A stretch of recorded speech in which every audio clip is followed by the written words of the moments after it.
Welcome, everybody. It is a frosty, icy Monday. Yeah, not great. Not a great way to start the week. All right, let's get this. Let's kick this thing off. 3, 2, 1. Yo. What it is, Arkansas fans, SEC fans, anyone who stumbled upon this live show, welcome. Make sure you guys like, share, subscribe, do all that wonderful stuff. Some good games this weekend, football, NFL. Not really. There's some good basketball games, but the NFL playoffs were good. They were good. A little bit surprising, but not really at the end of the day. Detroit, oh boy, Detroit. Who I still think, I've never seen a team luck their way into the NFC Championship. I've seen teams get lucky getting into the Super Bowl, Rams included. I'll call that out. Absolutely.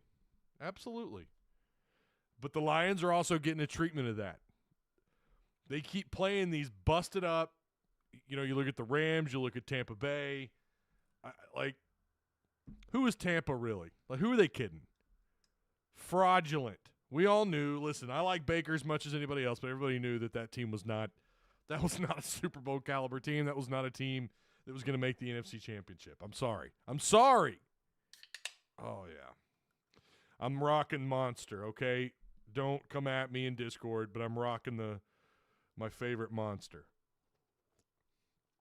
This is that tea lemonade. Low sugar, low carbs, just 3 grams of sugar, man. Plenty of flavor. Lions keep lucking their way in. I think if Debo is good to go for the Niners, I think the Niners – Detroit will make it interesting. With or without Debo, Detroit will make it interesting. They have fight in them. They have fight. There's no doubt. Good pass rush. Their secondary is cheeks, though. Their secondary is bad. It's so bad. Goff, the same thing he did at L.A. As soon as there's pressure, the guy freaked out, panicked. He'd either turn the ball over or take the sack. As soon as his pocket collapses, he was useless. And I was kind of – I didn't know what to make of the Goff-Stafford trade. I wasn't really sure what we were getting out of Stafford because I knew the guy had been busted up in Detroit. And look what happened, right? I mean, a couple playoff appearances. Oh, and by the way, we took home some hardware. We won the Super Bowl, beating Cincy. Very good Bengal team, by the way.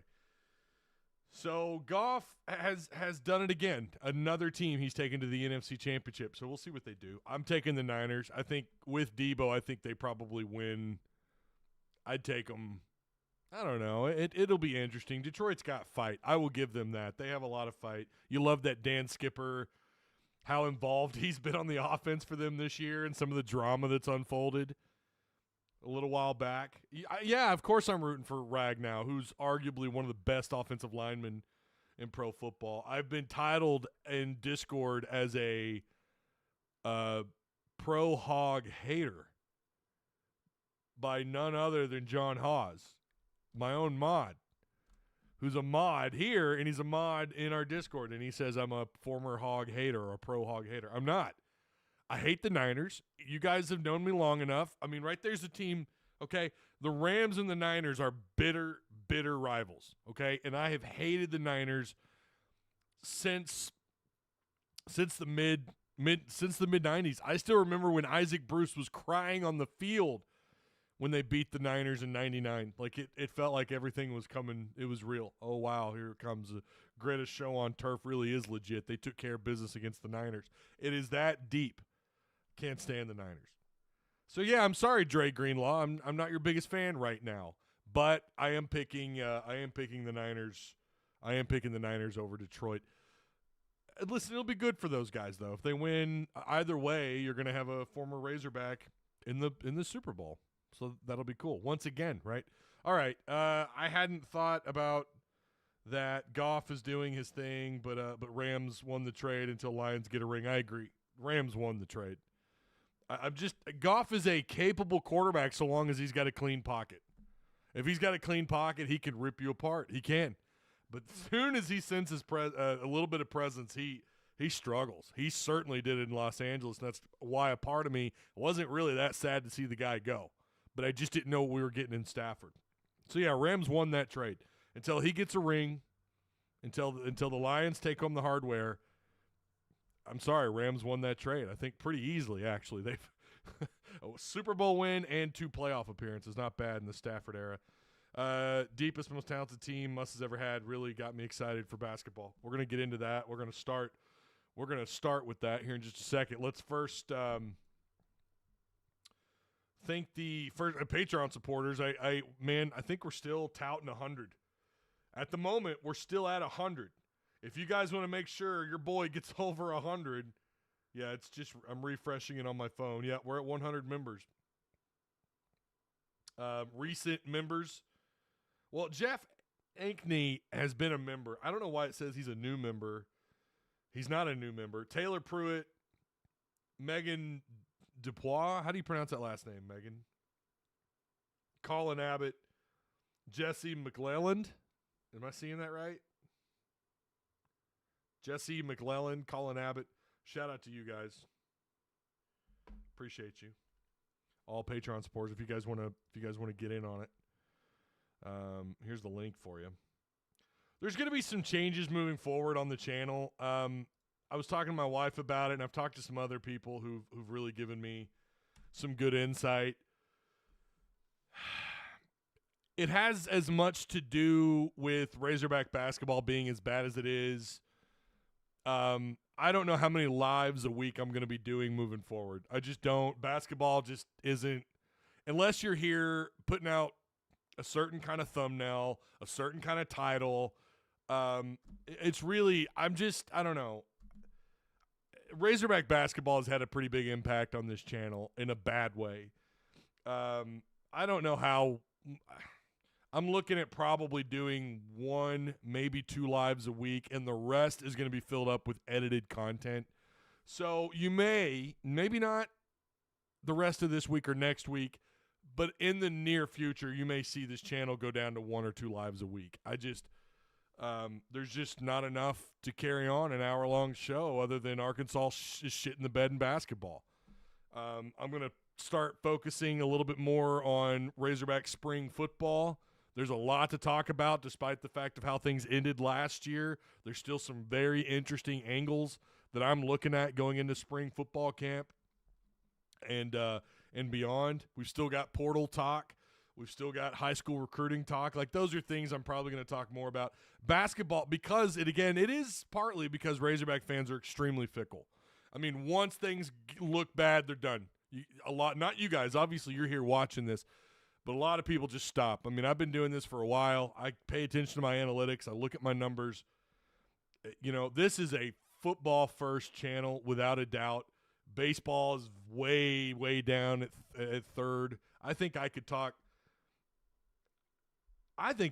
women's basketball, and I mean no disrespect to them, but that would probably garner about as much attention as men's baseball, or of course men's baseball, softball and baseball, as much as Razorback baseball would. It's just the truth of the matter. This channel I've not catered to baseball here, like really much at all. We did the post games for super regionals and College World Series. We did post games, but during the season, no, I never did anything. That might change this year too. We might cover more baseball. I don't know.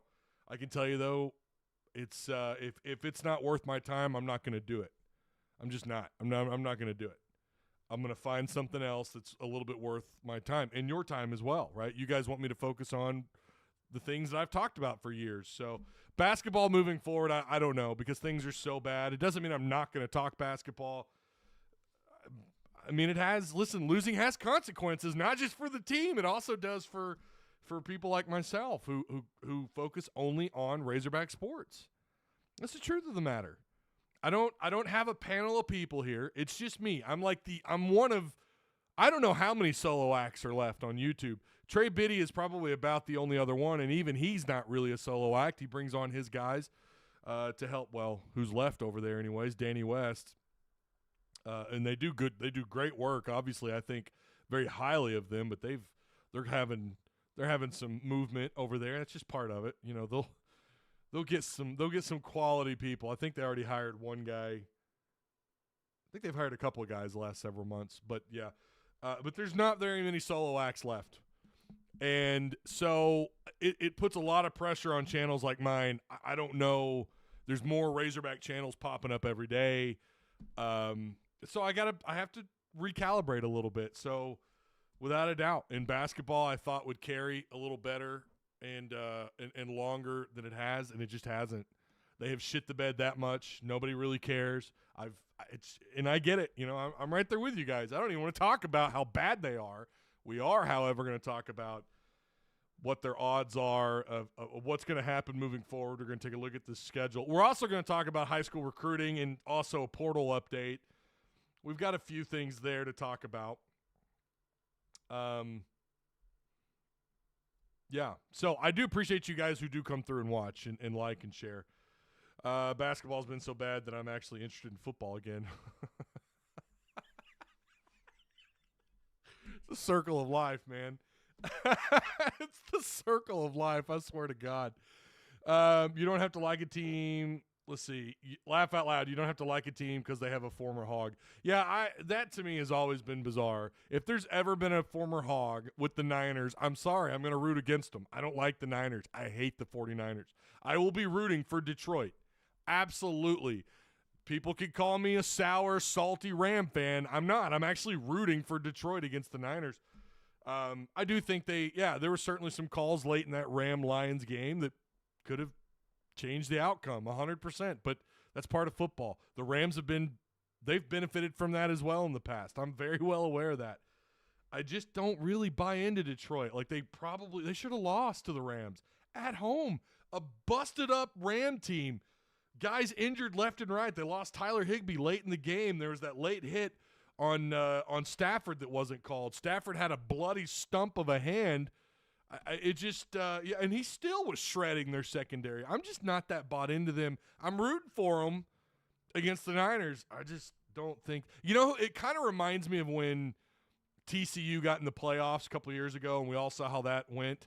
That's kind of how I feel about the Lions. Roster-wise, they've got a strong roster. It's certainly better than the Rams. It's certainly better than Tampa's. But with who's left, they're easily last place. Easily last place in terms of just their roster talent, in my opinion. Now, Niners are going to be without Debo. That's a big deal. I think he's 50-50 at the moment. I'm rooting for the Lions. Anyone but the Lions. Anyone but the Lions. Or, excuse me, the Niners. Basketball has turned me into a baseball fan. I am getting a few more people DMing me about baseball and whether or not I'm going to talk about it. I don't know how I'm going to structure that. That is like I've said before, you have to exclusively cover baseball and garner that kind of traffic. I don't. Until it's big games, right? Like the super regionals or even the regionals, but then the super regionals, and if they can get to Omaha, that sort of stuff. Yeah, I'm certainly going to cover that, but during the regular season, it's brutal. It's just brutal. I've tried it. Some of those videos did so bad, I just deleted them. I mean, it's just weird how that works out. Muss only stays 5 years at any place. Oh, here we go. Then he moves to UCLA, is having horrible season, coaches on the hot seat. I feel like we've been over this. I do not see. Maybe I'm wrong. I have said all along that if Muss leaves, it's going to be to a West Coast team. It's going to be someone, out west. I have a hard time seeing UCLA fire Cronin. I just don't see that happening. I mean, he took them to the Sweet 16 in 2023. What is this? Is this his fourth year or fifth year? I think it's his fifth year. He took them to the Final Four in 20 21, I think, 21. They're not going to fire Cronin. I'm not buying that. I know UCLA is a different level of basketball. I get that. Their expectations are pretty high. They have won, they certainly have a presence in postseason in March Madness. They're a team where the expectations really are Sweet 16, Elite 8 like every year. And if you're not doing that, you're underachieving. That was Arkansas basketball not that long ago or back in the 90s, and it felt like it was becoming that here, and it sort of still is when you consider fans are throwing in the towel, and we're just now coming up on the end of January, and fans are already done. And so they're not. I just don't see Cronin getting fired unless they shit the bed the rest of the year and they don't win another game. They're going to have to really, really, really look bad for them to even consider firing Cronin. So I don't buy that. Cronin, he just took them to the Final Four a couple of years ago, 2-3 years ago. 23, I think they went to the Sweet 16. So you take those two things away, then maybe you have an argument, but I just don't see that happen. I think Cronin's going to be there at least for another year. I could be wrong. UCLA basketball, certainly they view themselves a certain way.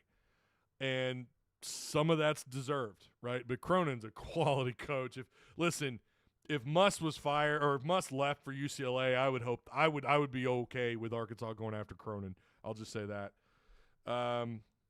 Track is not capable of becoming relevant. I'm not sure what that's. I don't know. If you guys have any questions or comments, please fire away. Women's water polo coverage. Baseball's the biggest bust on campus every year, says Camo Gang. That's probably one of the craziest takes I've read in here in a while. If you guys are natty or bust, if you're natty or bust, your life is miserable. Because then if that's the case, everything's a loss. There's no winning. Arkansas's never been good, period, other than 1964 or 1994. Like, that is, to me, a crazy take. If you want to talk about a team that delivers year in and year out during the regular season, it is the Razorback baseball team on campus. Since Dave Van Horn has been here for the most part, it's been a minute. When was the last time they had a bad regular season? And when I mean bad, I mean like really bad. What was that, 26? What year was that? It's been a while. See, the fact that you have to sit and think about it for a minute. Razorback baseball, I know what you mean when you say bust, because every year Arkansas's picked to be an Omaha caliber team, and they have come short of that. Whether it's getting upset by NC State, losing your own super regional, I get that. But I'm a little bit more okay with that than I am what I'm seeing with Razorback basketball versus what I'm seeing with Razorback football. It's the only sport that more times than not holds up its end of the hype most of the time throughout the regular season. It's only when they reach postseason when things get a little scattered. It's not near as bad as Mike Anderson when he was here for basketball. They couldn't get past the second round. Of course, they ran into North Carolina, and it didn't help matters. But baseball is about the only sport where you feel like if Arkansas is ranked in the top 10, they're going to uphold that most of the time. We hear every year that this is a good, every year, oh, this is an Omaha team. And listen, it's really, really hard to get to Omaha.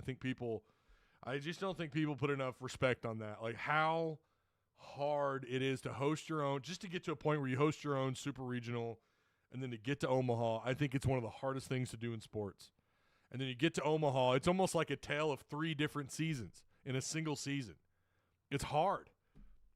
So I don't, when people say it's a bust, I just don't agree.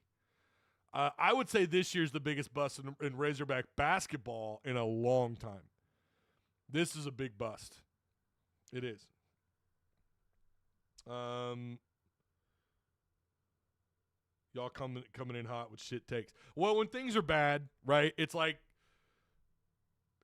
shit rolls downhill, so now they're just going to take easy shots. And listen, if Dave Van Horn if he's not making it to Omaha, that's where Razorback baseball is right now. If you don't get to Omaha, it's a bust. And okay, that's your That's your opinion, but I don't know. I guess we have just different standards and expectations. Like I think college baseball, you have plenty of people that flap their gums but don't actually watch the sport. They don't actually watch the games. They don't actually watch regular season baseball, college baseball. Well, I watch as many games as I can take in, as many games as that are available to watch, and I think it's and I know several of you do as well. There's just a lot of people that flap their gums that don't watch the sport. So I don't know. I mean, again, it's your take. You can have it. That's fine. I just disagree. I think Razorback baseball is about the only consistent good thing we have on campus, and the grass is not always greener. So you could call Dave Van Horn, Greg Norman all you want. You could say whatever you want, Camo. I want to ask you, how many games have you actually sat down and watched? Please tell me. I would love to know. I don't think you've probably watched a single game. I'd be shocked if you had. I can tell by just what you're saying in chat. Camo, you always have some wild takes. Sometimes I agree with you. That one I just don't. Ole Miss is the most overrated team in the SEC. Surely we can at least beat them. What is left on this season? What is left on this season for Arkansas basketball? And why are we saying, or why do fans feel like it's over? Is it, maybe it's your current net ranking is 118. 118. 10-8 record. 0-2 on the road. 1-3 on neutral floor. 9-3 at home, including the worst loss in Bud Walton Arena history. 1-4 versus Quad 1. 1-3 versus Quad 2. 4-1 versus Quad 3. 4-0 against Quad 4. You're 2-7 versus Quad 1 and Quad 2. Listen, I always believe if you've at least got 3 conference wins going into, or at least under Musselman anyways, if you've got, and not that that's real common, but if you've got 2 or 3 conference wins going into February, assuming you're in a good position with the net rankings, and we won't know really we have a pretty good idea of where they're going to be at in the net rankings come February, but most of the time you feel pretty confident he's going to figure this thing out with at least 3 conference wins, again, going into February. That doesn't happen very often, and I don't see that happening this year. Again, you're at 118 in net ranking.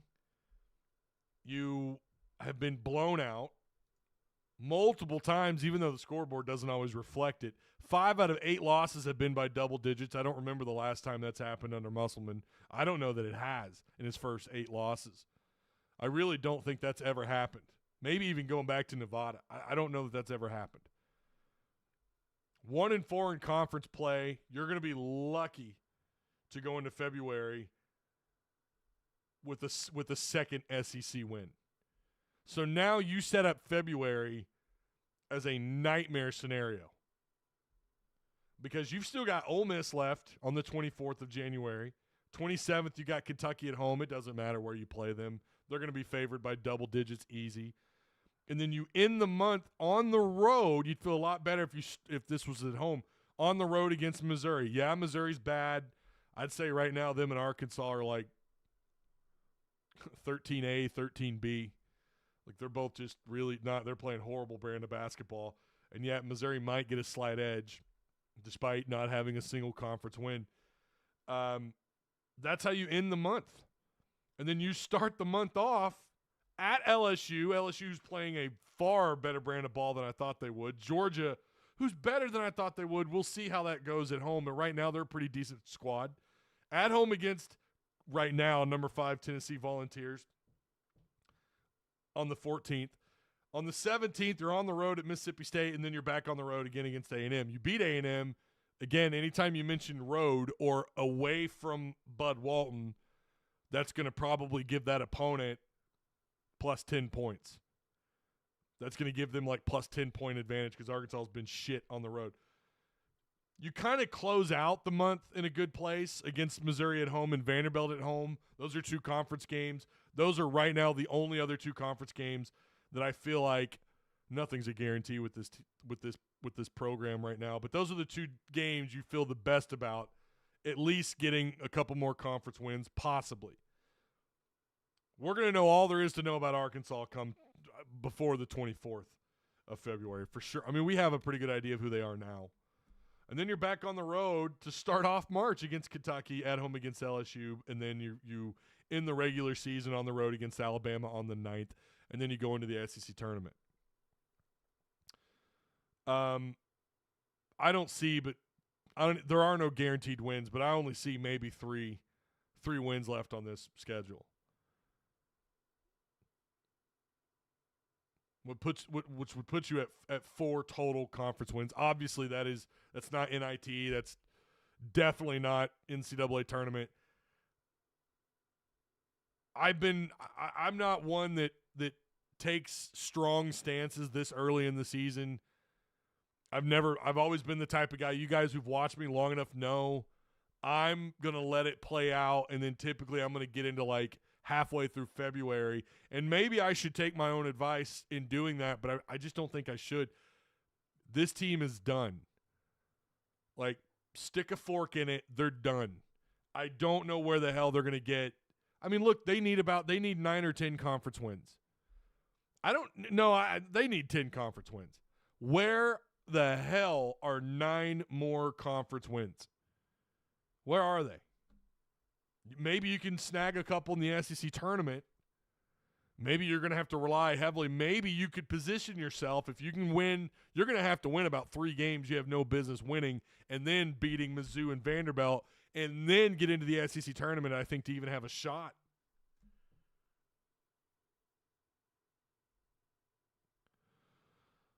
It's rough. And this is what's crazy. This is with a top 3, top 5 transfer class in the country. This is with bringing Devo Davis back, right?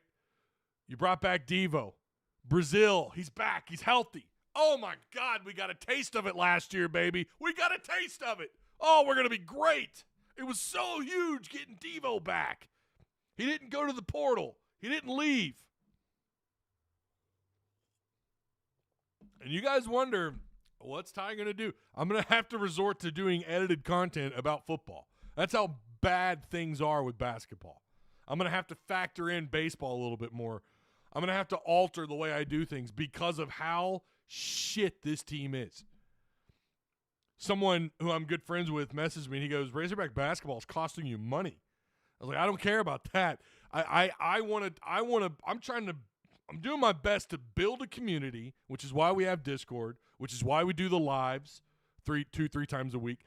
I'm trying to build a community, and I want to have something to give them. Yeah, of course, it's why I have sponsors and Patreon and all this stuff. Patreon's going to always be there for the most part. Sponsorships are going to be tougher to sell without a doubt when things are not looking great. And I don't care about that. At the end of the day, it's about the content. It's about the content and what do I have to give you. And basketball, things are so shitty right now. It's like I don't know what to talk about. I mean, I'm going to do post-game shows. Those are a given. When you're a sponsor, that's part of the deal. You're going to get every single post-game. And at least I'm trying to guarantee 2 lives at least a week, maybe 3 lives a week, which includes post-game shows. Other than that, the normal Friday, like I don't know, what the hell am I going to talk about on Friday? Oh, well, they're going to probably lose. They're probably going to lose to Kentucky with the show in town, baby. They're probably going to get shit on, destroyed. Is that something we all want to sit here and talk about? I mean, maybe. I don't know. But things are so bad. I don't care about costing money. I'm not worried about that. It's about the quality of the content and what it is we have to talk about. I never in my mind, and I'm not blaming Arkansas basketball. I mean, listen, they rolled the dice. It didn't work out. It's just a shame that with all these quality pieces that they have that they built with, that none of these guys could figure out how to play together. That's what's a shame here. That's what sucks. I was so excited to, about Arkansas basketball. Maybe things would be different this year on how they start the season out. Don't know what's going on with Battle. Don't know what's going on there. Mark is about the only guy that puts it on the line every possession. I've really liked Davenport's play lately. Minifield, gives it his all. I guess there's just a toughness or a physicality factor there, or lack thereof, or guys are just a little bit bigger than him. He gets pulled really quick now. Devo and Brazil have been the two biggest question marks for this team, and they've no-showed most of the year.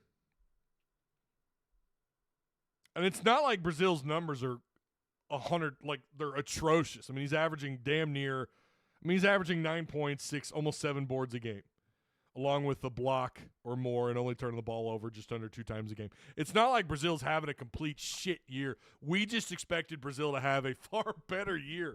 And the same with Devo. We thought the point guard situation would be figured out, and it's like a rotating door of who's playing the one. They're getting destroyed on the boards. They can't defend the perimeter. They don't switch quick enough. The screens are just, it's so simple to open up or to create your own shot against Arkansas out in the perimeter. It is just a level of bad. And it's crazy to think this team is elite at blocking shots, and yet it is still so simple to dribble drive straight to the rim and finish and get your bucket. Maybe even draw a foul. If Mitchell's on the floor, you're going to get a foul. If Graham's on the floor, he's just going to get beat, and then he's probably going to get a foul. Things are so bad. Things are so bad with this team, and they shouldn't be, and I think we all agree with that, but I don't know. And it's, again, I don't mind letting you guys in on my business. I don't care. I'm an average Joe. That's how I've always, that's what this show is. That's who I am. I'm an average Joe with a big mouth and a microphone and a webcam and an ugly face. I don't mind telling y'all, like, this is, I'm also telling you because I want you to know, just for your own information, I'm going to have to alter how I do things. And again, it is because Arkansas basketball is as bad as it is. Analytics are telling me stay away from Arkansas basketball. Stop talking about it. Stop talking about it. No, I've got a job to do. I'm just going to have to change it up. So post games will still happen. I think, and here's the thing, with a roster like what Arkansas has, they are capable of beating someone they just have no business beating. Does it happen? I don't know. They're capable. They're capable of with what I think they can do, with what I believe might actually be there. I don't know what's going on in Minifield. I really thought he'd lock down that one spot, and then he just I don't know. It's, Muss says it's a physicality thing. Some of these teams, these matchups just don't favor him. Then why did you bring him here? Because he's now losing minutes. Why is he here? What the hell? Like, what's the reasoning behind Brazil? Like, what's going on with Brazil? What the hell is going on? What's up with Battle? Like, these key pieces that have just vanished. I'd love an explanation on Devo's game, How is it that so many of these guys, it feels like everyone's regressed either from last year or as the season's moved on? What the hell happened to Mekhi Mitchell? I thought he was going to be a bigger piece. I'm not saying all conference. I'm not saying he was an all conference player. But he's right now, he's getting about 13.6 minutes a game. Averaging south of 5 points, 3 boards. What happened? What is going on? And some people have suggested Musselman's moved on from this team mentally. He's moved on. He keeps putting it on the players in his post games. He says, this group of guys versus the last group of guys, the last 4 years, I don't know. Maybe he has moved on. I certainly hope it's not to another job. Anything's possible. I'm done. I'm done. Just anything is possible. You just never know. But you're at this point in the year and you're still rotating 9+ guys. It just doesn't happen. Not as often as it has. No show because the transfers are taking all the shots. The transfers we got besides Lawson want to score. Yeah, Lawson Lawson is an unselfish player, and I agree with that. No defense whatsoever. What happened to the Devo? What happened to the Devo Marks defensive tandem?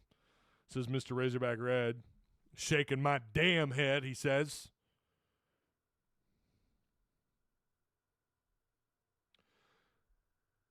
Deezy said it best. He was the first kid dunking in middle school and never got better. Tercer says, I miss Stan, Adise, Jalen, and JDN. Justin Smith. They don't have those dogs. They don't have them. I think really what Muss did is he overcompensated with his guards. He went after guys because we know last year guards getting points from more than just one or two guys on the floor at a time, it just was rare. It felt like, they could only score close to and around the rim. They had no perimeter threat. They didn't have anyone who could really, pull up 15-footers and knock them down. I think he overcompensated, went after offensive guards.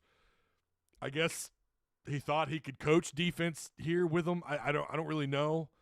But it went backwards. It backfired on him. None of these guys play defense. I'm talking about the transfers. Mark will give it his all. I think Mark will try, and I think he can be a pretty decent defender. But no one else really, I think, plays defense. I mean, Lawson isn't afraid to get his hands up and get in there a little bit. But then he's pulled. He's pulled like that, and I don't know. Finding that balance has just been an absolute challenge for Eric Musselman. I think that's what he did. He didn't bother going after any real size. I think he was content with Brazil and Mitchell bringing in Bayfall. But I'm sure he knew Bayfall was not going to get a lot of minutes. He's got to pack on some weight. I'm sure Musselman's aware of that. I don't know. Ty, this team is not getting out talented. They are getting physically dominated. Coaches all talk, no coaching, says Charles Harper. I don't know that I disagree with that. It's not hard to push these guys around. It's not hard. And that's why I think I said this in the offseason. I'm saying it now. I really wish they would have gotten a true five-piece. I'm talking a 90s five-piece on the floor. A guy that's not afraid to just get in there, get his hands a little dirty, and whether he's got a great offensive presence or not, just someone who's willing to crash the boards, push people around, box out, get physical, get tough, talk a little shit, and play some basketball. Bring back the 90s.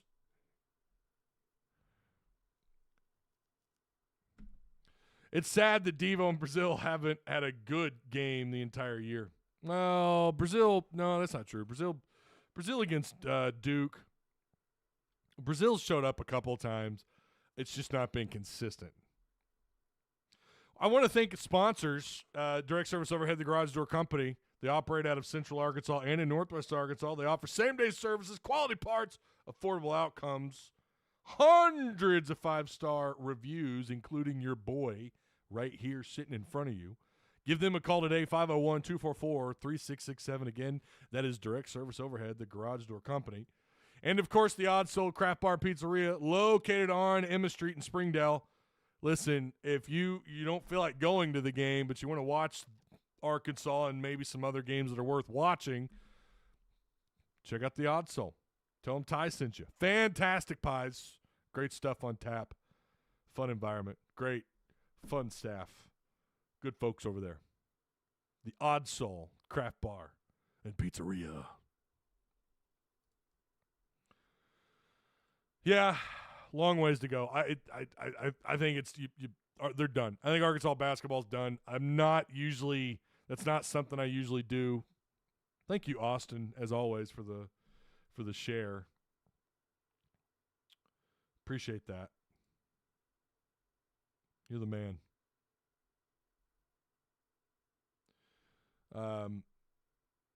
It's not letting me see. There's one other person that shared the stream on Twitter, and it's not letting me see who that other person is.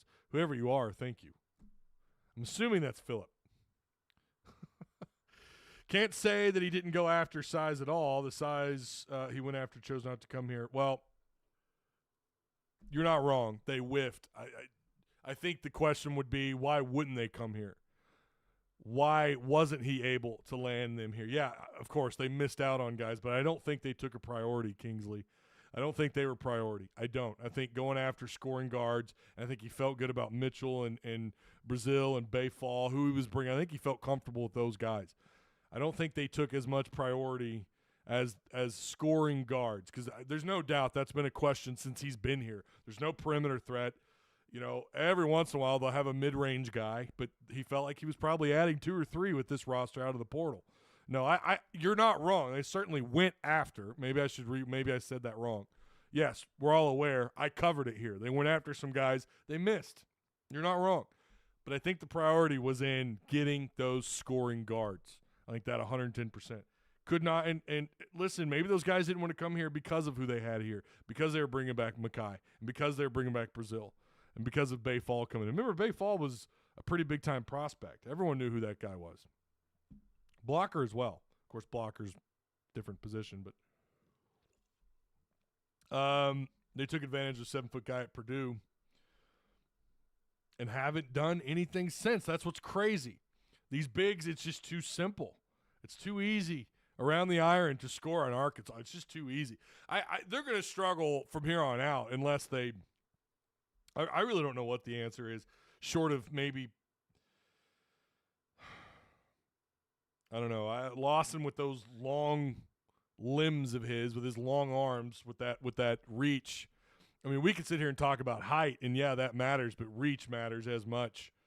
You know, and your ability to get off the floor and timing of leaving your feet. You know, you got to have good timing on defense playing around the rim. And I wonder if some of that's maybe these guys, maybe their timing's off, along with not being physical, along with not being able to match some of the talent that plays down low in this league. Because moving forward, it doesn't get any easier. Plenty of teams getting the majority of their points around the rim. They're either finishing with layups, they're scoring from right in front of the rim or whatever. Plenty of that left to play, and it only gets difficult from here on out. So, again, they whiffed on size, but I think the priority for Musselman was to get scores, to get guards here.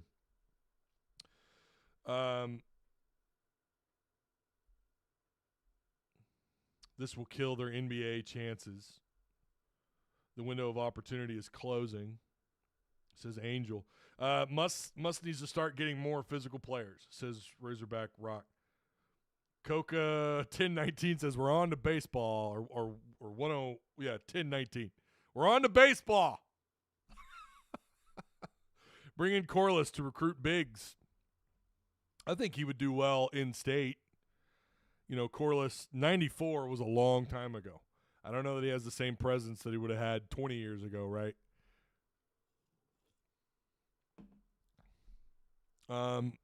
Last year's team would be undefeated right now, says Boshog. I don't know about that. I don't know about that, because if you remember, they started off slow too. Here's, again, one last time, and we'll move on to the Razorback recruiting stuff. Here's what they have left. At Ole Miss on the 24th, Kentucky on the 27th, at Mizzou on the 31st. That's how they end up. That's how they end the month. To me, that looks like 0-3 written all over it, but Missouri probably the question mark.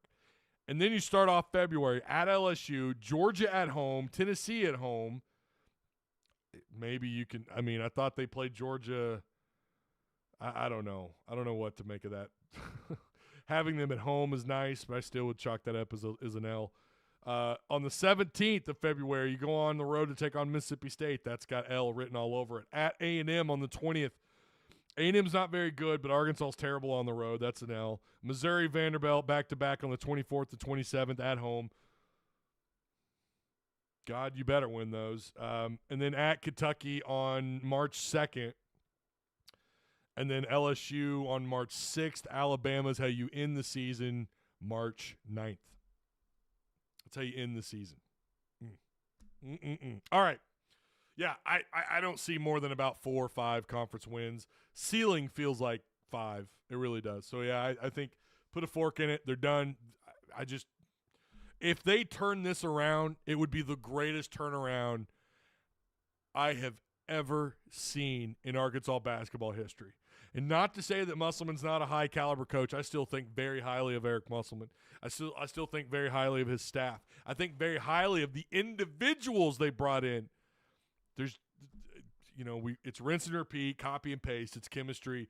It's finding the rotation. It's finding the right sync. It's getting everyone in sync. It's finding everybody, on the same page, and maybe not as concerned about how many points they're going to get. Battle, I think that was some criticism of Battle. And yet, for a while, he was making those shots, right? Tremont Mark has taken over that role, but I think he's a little bit more unselfish than Battle was. But he's not afraid to, he's not afraid to draw contact fouls. He's not afraid to dribble drive. He's not afraid to take an open shot. He'll also pass them up. I think he's a more unselfish player than Battle. I really wish the two of them, though, were killing it together on the floor with Minifield playing the point. But for whatever reason, Minifield's just not getting those minutes. I guess it is just the physicality factor, and like you guys have mentioned in chat, they're lacking it. Then why did you bring him here? I mean, you couldn't see that on tape? I don't know. It's just – anyways. Let's move on to some football, a little bit of recruiting news. Not a whole lot, but we got tons of offers out, tons of high school offers out. Arkansas did lose out on a big one. Lance Jackson, we all know who his big brother is. Lance Jackson commits to Texas over the weekend.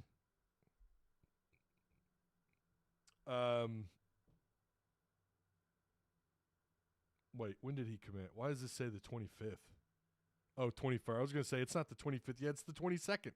Yeah, he committed yesterday to UT. This one wasn't really a surprise. Had you told me about 9 months ago he would commit to Texas over Arkansas, probably would have been a little bit surprised, but not really. Arkansas was in the mix for a while. So Lance Jackson commits to Texas. At one point in time, Arkansas was rumored to be in the lead for Jackson. I think this has more to do with UT being more relevant coming into the SEC.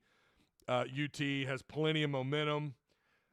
Also, Arkansas being bad has plenty to do with this, without a doubt. Arkansas isn't as attractive of a school for high school or portal athletes as it was even just a year ago. So you lose out on Lance Jackson, who's out of Texarkana.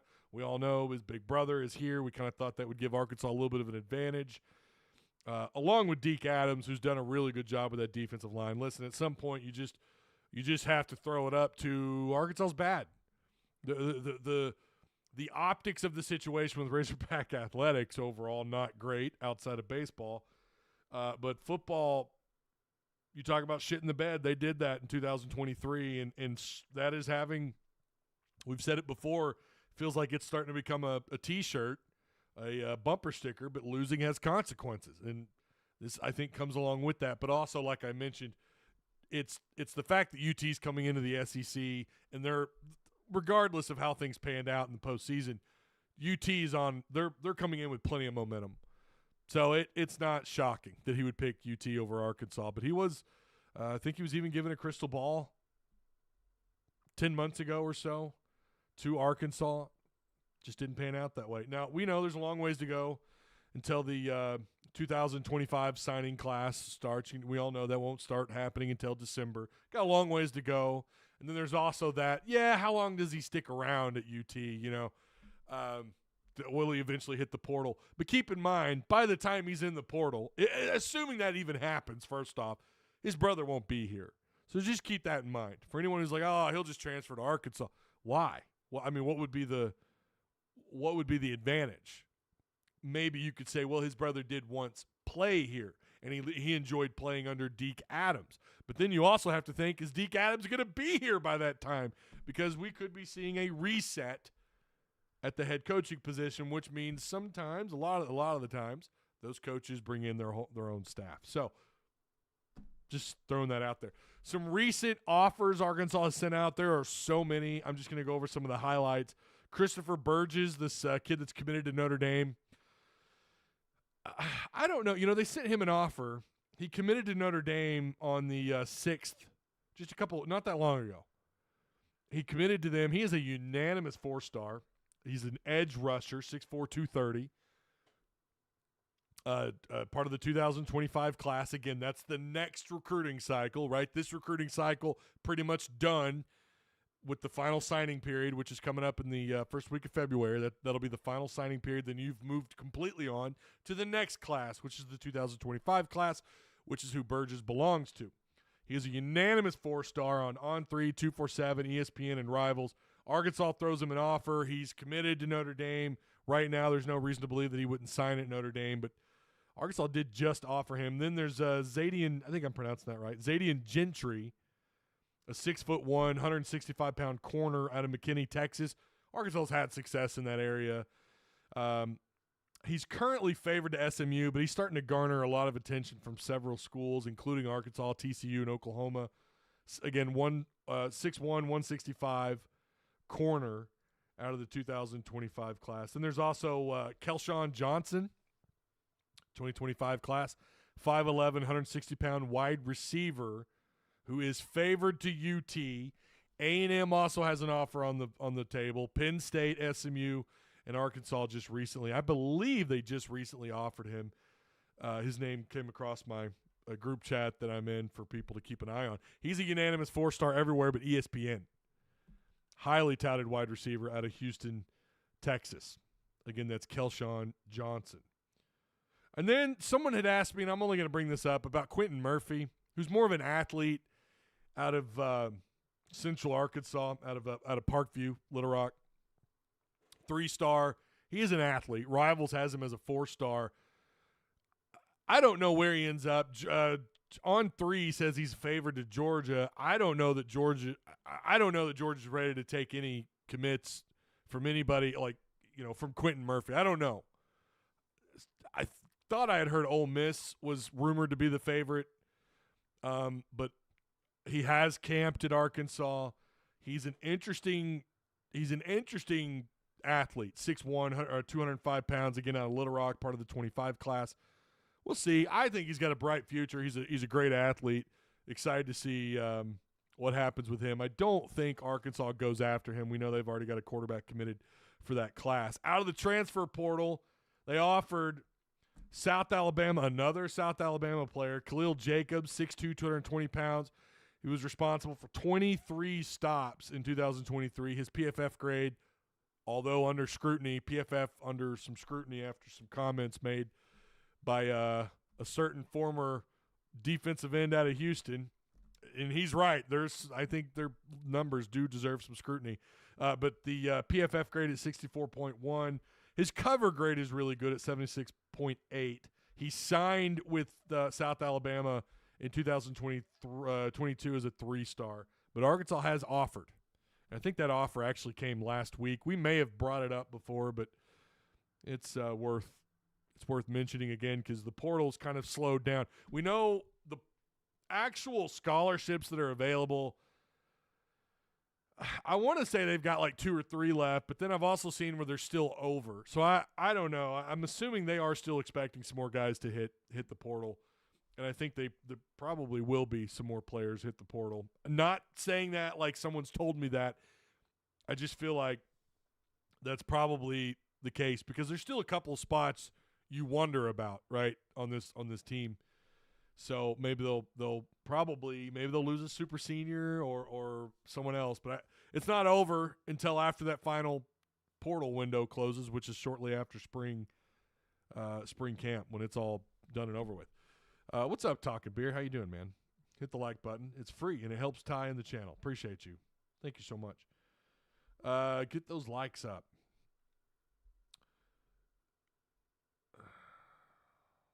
The sad part is things will click into place eventually, but it's going to be too late like it was for Vanderbilt last year. That's been the case, too, with Buzz Williams and A&M. What was that, a couple of years ago? Remember they went on that run in the SEC tournament, and they still got left out? Boss Hog says must prioritize scorers that can't score. Oh, it hurts because it's so accurate. They're not scoring. I don't know. What are they doing? They turned it around last year, says Angel. I think if you're talking about Arkansas, yeah, it's a different group. That's a completely different group outside of Devo. I mean, it's a different group. I hope you're right. I think Again, Muss is a high-quality coach. I think very highly of Musselman. With him, you feel like just about anything's possible. But given with what we've seen so far, and what they have left on their schedule, the SEC is just not the SEC of 2015. It's not. It's not the SEC. It's since the 2020s, the SEC has been on a different level.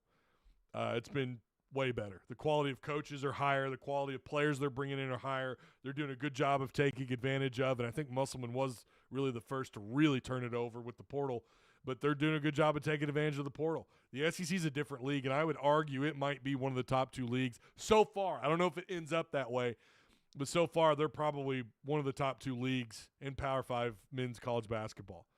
And so I don't know. You know, you've got teams left on the schedule that play really well around the rim. They've got size, they're physical, and that's been Arkansas's kryptonite, along with atrocious defense and all these different things. You know, perimeter defense has been awful. I think it's done. I think they're done and over with. So much so that I'm even like I'm gonna have to start again switching up how I do things here because things are so bad. You know, it's just the truth of the matter. Again, I don't mind letting you guys in on it.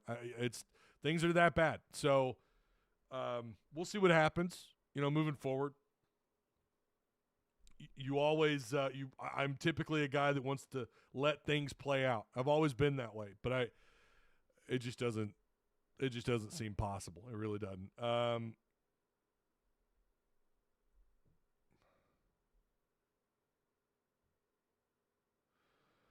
Quick question, Ty. Who's more responsible for keeping the culture from year to year, Muss or the returner? Well, I mean, that's of course it comes down to Musselman and his staff, and I think it's both. I think returners as well. What's up, Chris Meadows? How you doing, man? Yeah, I think it's probably both. I don't know. So you guys, again, I appreciate you. Make sure you go check out the links of these sponsors. Again, Direct Service Overhead, the Garage Door Company. Their number, their website, everything's provided for you in a link down below. And, of course, the Odd Soul Craft Bar and Pizzeria. If you guys want to join, make sure we get over that hump. Make sure we stay over 100. It's not a given. We are currently at 100 Patreon supporters. That doesn't mean we end up at 100. I'm probably going to say we don't end up at 100. But right now we are at 100. So if you want to make sure we get over the hump, feel free to check out that link and help make it possible. Yeah, so look for changes in terms of content in the coming weeks. Probably less live shows. Post-game shows are still going to be available. I'm still planning on doing Monday lives. Throughout the week, though, I'm going to have to change it up a little bit. I'm going to look at when I do go live, I'm looking to go live earlier in the day. It's getting awfully crowded. I'll just say that. So going to have to try and manage my schedule and try to, you know, get content out to you guys a little bit sooner, a little bit earlier in the day. I kind of like that anyways. I mean, I don't care. I mean, going live is going live, whether it's PM or AM, but whatever. We didn't go live in the AM today. We went live in the PM. So, yeah. All right. Appreciate you guys. I will, if there's any breaking news, you guys know I'll go live for that stuff. Or any reactionary content, if it's big enough, I'll certainly go live for that. But I'll see you guys later on in the week. Stay safe out there. Try to avoid the icy roads, assuming that it hasn't melted away yet. I don't even know what the temperature is outside. I know it's still cold as hell. But you guys be safe, and I will see you later on in the week. Don't forget, postgame is still going on. Still doing those. So I'll see you guys then.